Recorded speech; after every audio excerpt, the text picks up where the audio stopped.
Hello friends, 3/4 cup அரிசி, 1/4 cup துவரம்பருப்பு ஊற வச்சுருந்தேன்.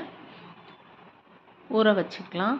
இது தாளிக்கிறதுக்கு ஜீரகம், பூண்டு, காஞ்ச மிளகாய் எல்லாத்தையும் கோர்ஸாக நம்ம இடிச்சிக்கலாம்.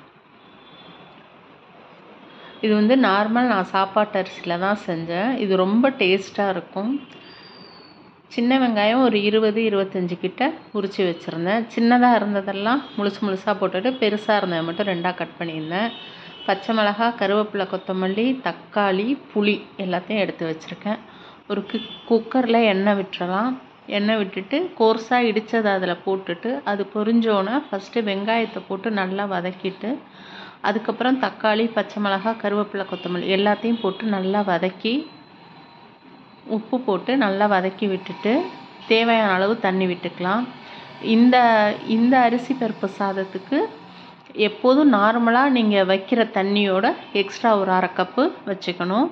விசிலும் அதே மாதிரி நார்மலாக ஒரு 3 விசில் விடுறீங்கன்னா 4 விசில் விட்டுக்கலாம். என்னது முழு புழுங்கல் அரிசி, அதனால் நான் கொஞ்சம் 6-7 விசில் எக்ஸ்ட்ராவே விட்டுருவேன். 6 விசில் நார்மலாக விடுவேன், ஒரு 7 விசில் விட்டுக்குவேன். கொஞ்சமாக மிளகாத்தூள், மஞ்சத்தூள், பெருங்காயம், புளி எல்லாத்தையும் போட்டாச்சு.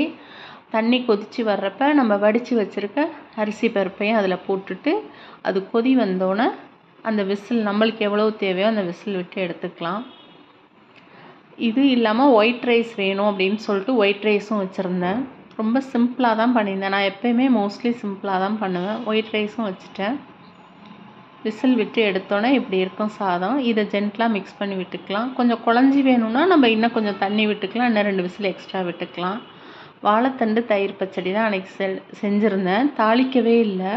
பருப்பு சாதத்தை நல்லா மிக்ஸ் பண்ணி விட்டுட்டு வத்தல் இருந்தது. அன்னைக்கு லஞ்ச் பிளேட் எங்களுக்கு இது தான். தேங்க்யூ.